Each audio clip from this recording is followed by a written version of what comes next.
Hi friends, welcome to Vijamma Kitchen. అందరికీ నమస్కారం.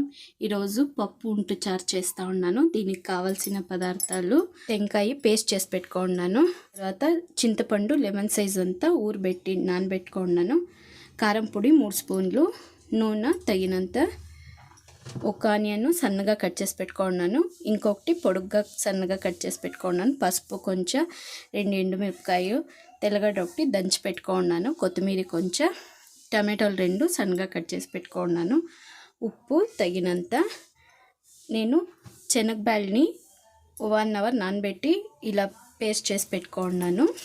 ఇలా ఉండాలా, చాలా పేస్ట్గా కాకూడదు, ఇంత గట్టిగా ఇట్లా ఉండాలా. ఇప్పుడు ముందుగా మనం రుబ్బి పెట్టుకుంటుంది కదా, దాంట్లోనే ఒక పచ్చిమిరపకాయలు వేసి రుబ్బినాను. దీంట్లో ఫస్ట్ ఆనియన్ వేసుకోవాలా, సన్నగా కట్ చేసి పెట్టుకోండి ఆనియన్, కొంచెం కొత్తిమీర,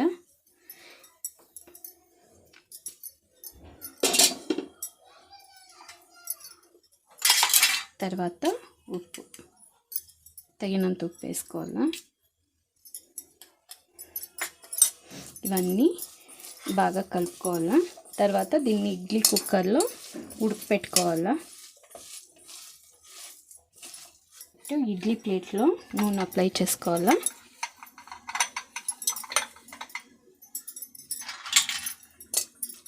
ఇప్పుడు మనం కలుపుకుంటుంది కదా, దాన్ని సన్న సన్న ఉంటలుగా చేసుకొని దీంట్లో పెట్టుకోవాలా. మీడియం సైజ్ చేసుకోవచ్చు, మీకు ఎంత కావాలనో అంత చేసుకోవచ్చు, నేనైతే చిన్నగానే చేస్తా.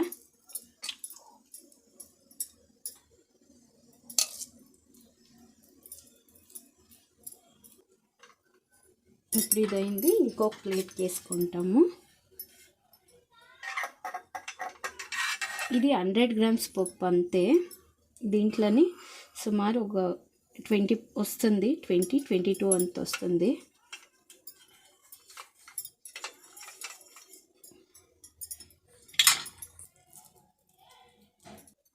ఇప్పుడు ఇది ఉంట చేసింది కదా, ఇడ్లీ కుక్కర్లో పెట్టుకుంటాము. ఇది ఒక 10 మినిట్స్ ఉడకల్లా.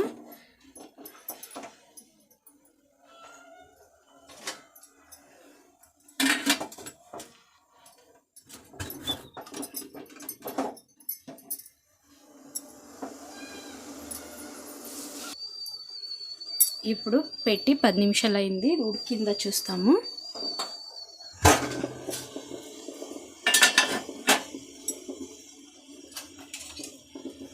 ఇలా చాకు అన్నా సరే, లేకపోతే స్పూన్ అన్నా సరే, ఇలా ప్రెస్ చేస్తే లోపలికి పోవాలా. ఇట్లా ప్రెస్ కాకు, ఎంత క్లీన్గా ఉడికింది ఇది, ఇలా ఉండాలా, లేకపోతే అది పచ్చని అట్లే ఉంటుంది. దీన్ని సైడ్లో పెట్టేస్తాము, ఇంకా కర్రీ చేసుకొని రెడీ చేస్తాము.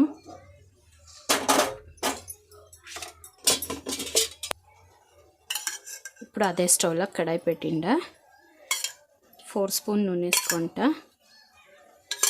దీనికి నూనె ఎక్కువగా ఉంటే టేస్ట్ ఎక్కువగా వస్తుంది.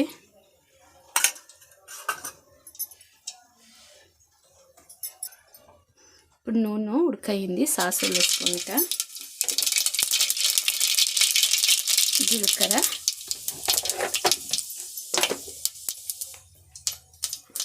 తెల్లగడ్డ,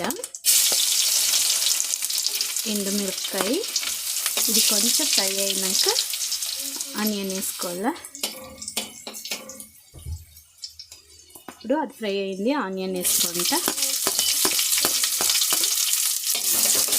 ఇది కొంచెం ఫ్రై కావాలా.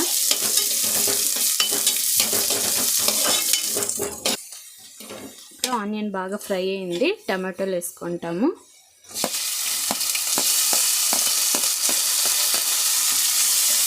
టమాటో కొంచెం బాగా ఫ్రై కావాలా.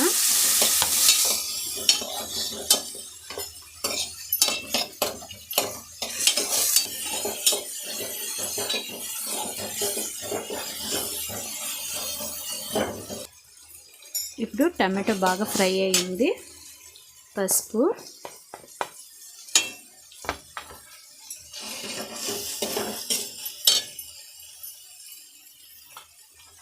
కారం పొడి,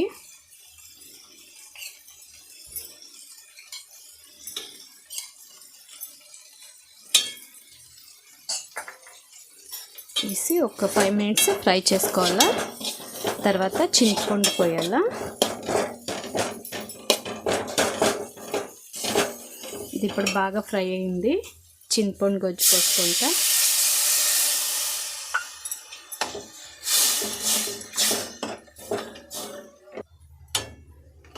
ఇప్పుడు చింతపండు గొజ్జు పోసినాం కదా, దీంట్లో 1 గ్లాస్ నీళ్ళు పోస్తాను నేను. ఇంత చారుకి చాలు. ఎక్కువగా కావాలంటే కొంచెం పలుచగా చేసుకోండి, లేకపోతే ఇదే చాలు. ఇంత తిక్కగా ఉంటేనే టేస్ట్ వచ్చేది. లాస్ట్లో టెంకాయ పోయాలా, ఉప్పు తగినంత వేసి బాగా కలుపుకొని ఒక 5 మినిట్స్ బాగా ఉడికించుకోవాలా. తర్వాత టెంకాయ పేస్ట్ పోసి ఉంట్లు వేసుకోవాలా.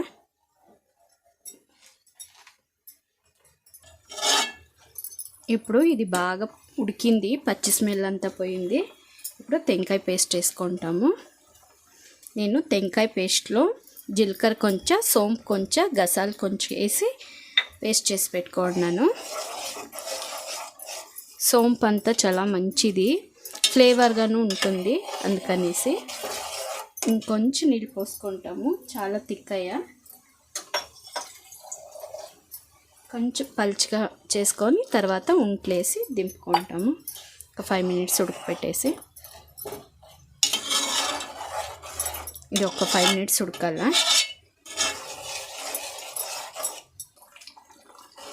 ఇప్పుడు ఈ టెంకాయ పేస్ట్ అంతా పచ్చి స్మెల్ పోయింది. ఇప్పుడు ఉంట్లు వేసుకుంటాము. ఉంట్లు వేసి ఒక 5 మినిట్స్ అంతే దింపుకొనేస్తాము.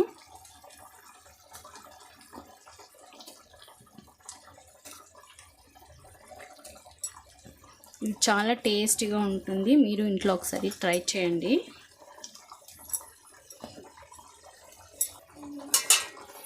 ఇప్పుడు ఇది రెడీ అయింది. కొత్తిమీర వేసుకుంటాము.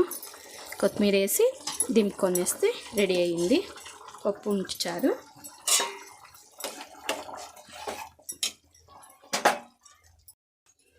ఇప్పుడు రెడీ అయింది పప్పు ఉంటు చారు.